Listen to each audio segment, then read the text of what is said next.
here's what the creationists do about the facts. First thing they'll do, they'll say it's just microevolution. Now, I teach evolution. All right? I never talk about macroevolution because, in fact, macroevolution are one and the same thing. Give enough time, you can turn anything into anything. Yeah, it's true. It's true. All right. It's proven. You have the fossil record. It shows all the steps.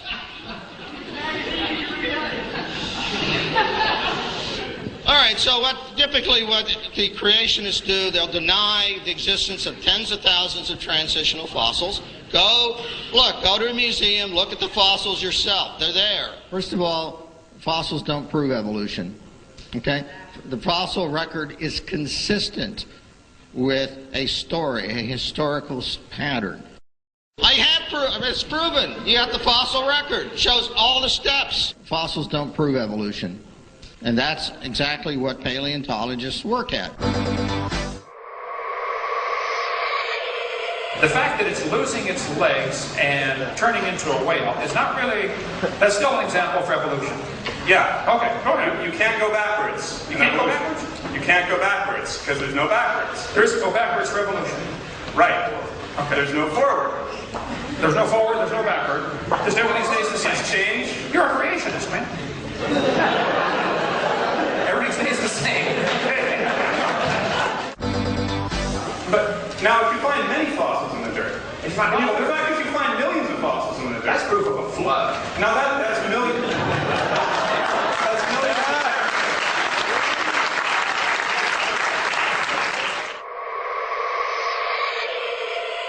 We have a very good set of bones saved from fossil records showing that the whales evolved through a long period of time from animals that were on land to animals that are in the water. We have that evidence. And to say we don't have it or to say that we're lying is disingenuous to this audience. I don't know if I can help if you can't get this, but no fossils count as evidence for evolution. Well, first place, there's not enough to tell what it is. Secondly, you don't know that that is the ancestor of anybody. You don't know that that animal had any kids that lived. It is absolutely impossible to use any fossils at all as evidence for evolution. And anybody that's telling you fossils are evidence for evolution, you talk about voodoo science, that is it, folks, okay? We know these bones produce something other than their kind. Even though no animal today can do this, these bones were able to do it. That's absolute voodoo science. That's a good word. I got to use that one from now on. I appreciate that, okay?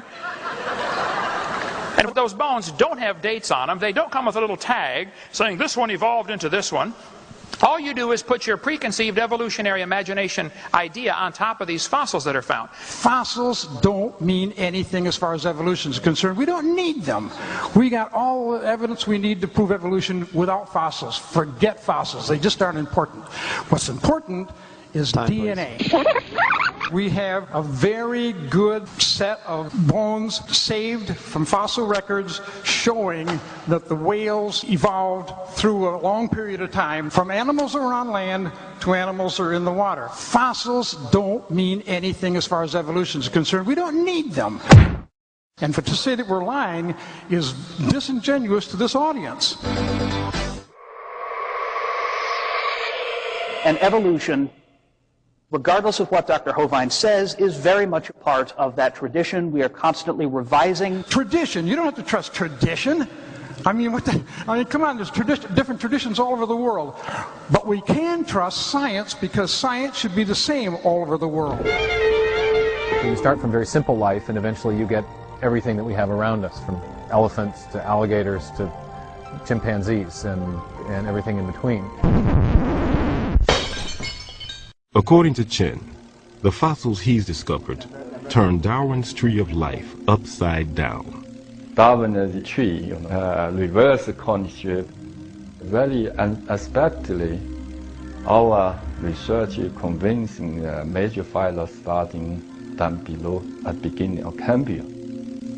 Base is wide, gradually narrow, so this is almost turned down differently.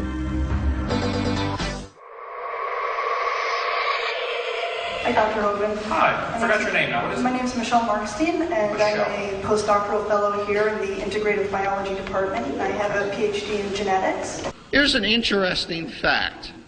If you take and look at what's inside that banana and those dogs, they're awfully similar. Now, do you believe dogs are related to bananas? Ultimately, yes. Ultimately, yes. Okay. You're saying, as a postdoctoral fellow. There you go. But you don't need to say doctor in front of my name. Okay. I'm pretty secure about it. If God decided to use the mechanism of evolution to create human beings, you look nervous. You look nervous. Calm down. It's okay. You know why I'm nervous? Because I don't have the rhetorical skills that you do. No. I am winning this argument because I'm right. No, I...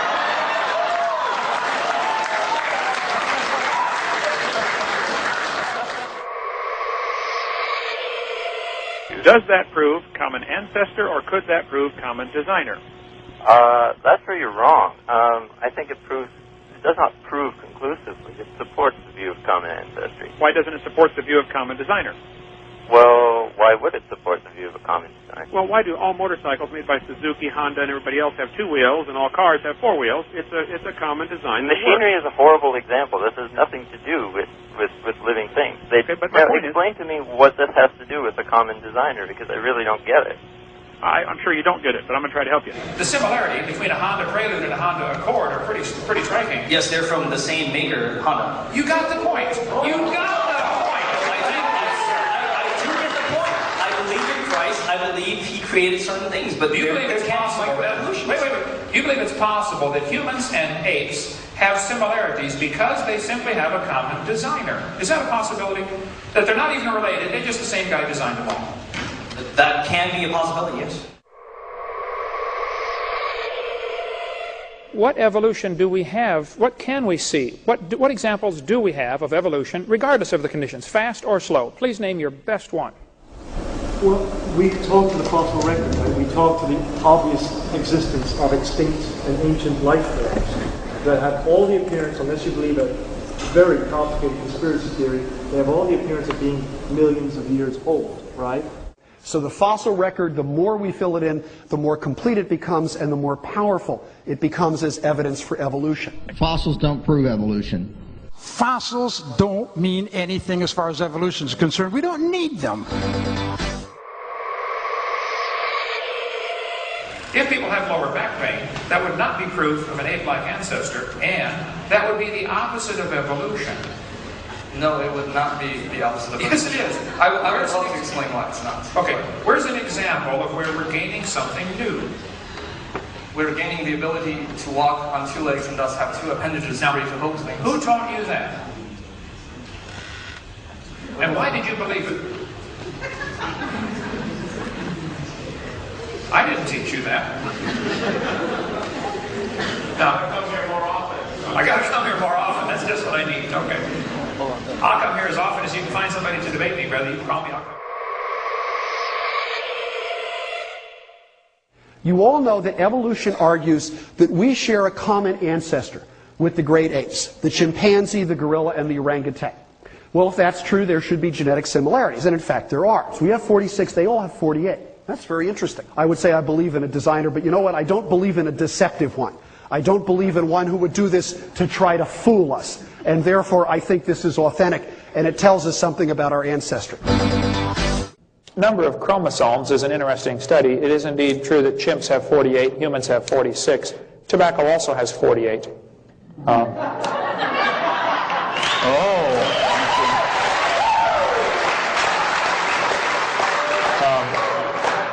Amoebas have 50, and they say we came from an amoeba, yet they've got more chromosomes than we do. Chickens and dogs both have 78. They're identical twins. The fern has the most chromosomes. That's the ultimate goal of all evolution, to become a fern. So the similarities, I think, are evidence of a common designer. We haven't absolutely proved it yet. We haven't absolutely proved anything. I ask you, don't believe me. You don't have to believe me. You don't have to believe him. You don't have to trust authorities, even me.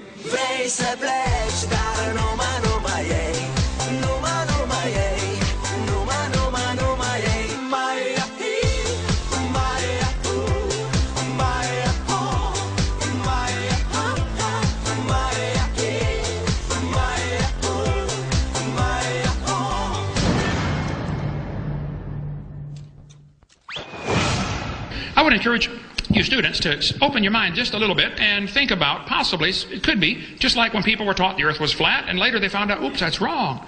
And somebody taught, oh, well, big rocks fall faster than little rocks, because Aristotle says so. That was taught for 2,000 years, and it's wrong.